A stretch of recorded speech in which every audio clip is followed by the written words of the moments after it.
action out of them. This is the hull where we've had anchor impacts from poorly raising the anchor. We won't have that again. Those were gel coated in, ferried in to protect the fiberglass. The anchor plates were refinished properly behind them and in front of them, screwed in with 3/16 stainless and sealed with 5200. That's both anchors in place after refinishing and the hull polished. Just beautiful. This is both archways upright on the top of the boat, and we had stress cracks around the mounts for the T-top, and those were filled in, ferried. I don't have the finished pictures, but they were finished beautifully by Michael Jackson.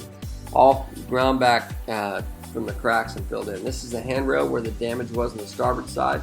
That's been pieced in, glued together, and then sanded back to shape, so it's perfect. The whole teak rail was sanded, and it looks fantastic. We're going to keep the handrail bare metal. This was something we found in the starboard life jacket locker, underneath the port life jacket locker here, where the deck was painted. The deck was in horrific shape. It was rotten in places, and we managed to scrape all the trash up and start the sanding process. Ricky did a lot of hard work and sunny days outside in the hot days outside in the sun.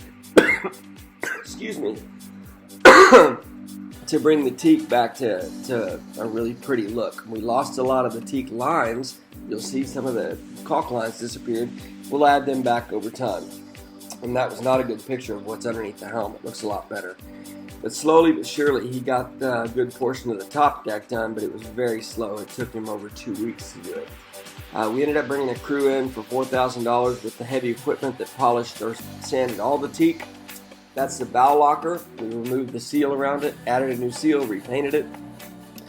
That's the seal around the bow locker. It looked horrific, and the gutters were not cleaned. That's Ricky removing the old water seal. That's the hot tub plumbing access and pipes. We had that sanded back and refinished. Ricky did that, and we painted it properly.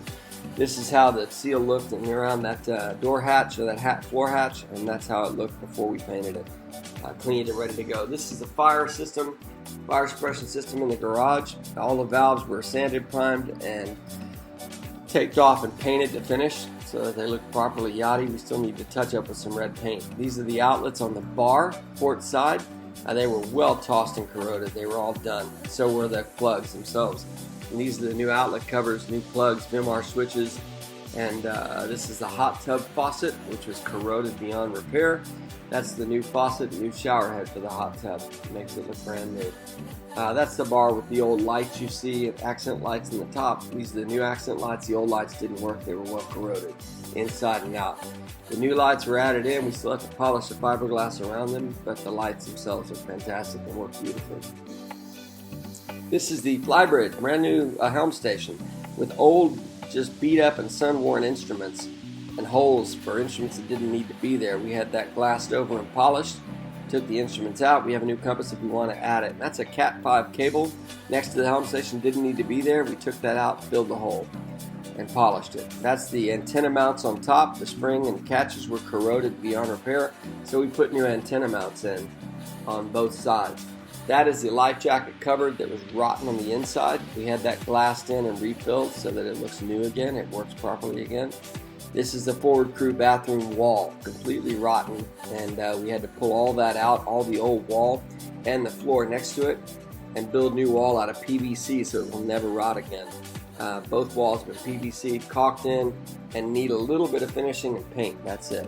But we're at that point. We've added handrails, toilet brushes. The old ones were disgusting and corroded, and we added toilet paper holders inside the cabinet doors in both cabinets in both rooms, as well as toothbrush cup holders, so the bathrooms are livable and are nice for crew to take care of you. This is the back deck cowl table. The sliders did not work to set the table apart or pull the table apart. They were completely corroded inside and out with seawater and aluminum versus stainless corrosion. We pulled everything apart, brushed it, wire brushed it back, cleaned it with chemicals, and then repolished both and got the action of the sliding table to open up and close again. We took it all back to bare and then finished with a beautiful polished surface. You can notice the floor is done there, the teak floor on the back, all the rows. And this is the heim joint or ball joint of the steering deck. This is the steering deck wood. It was completely rotten throughout, and that's the deck that holds the steering ram that steers the rudders. It has thousands and thousands of pounds of pressure that need to be put on it to keep the rudders in line and steering properly, and it was just corroded all the way underneath it and through to the back.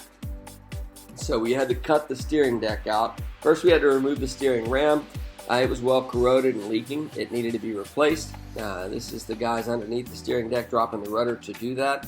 That's the steering ram that we, the crew, pulled out. And that's the old heim joint or ball joint that was corroded beyond repair right there. You can see it.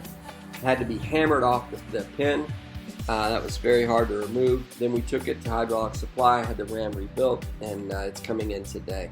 This is the steering deck made out of Red Deck, which is a super high tensile strength and absolutely impermeable, uncorrodable.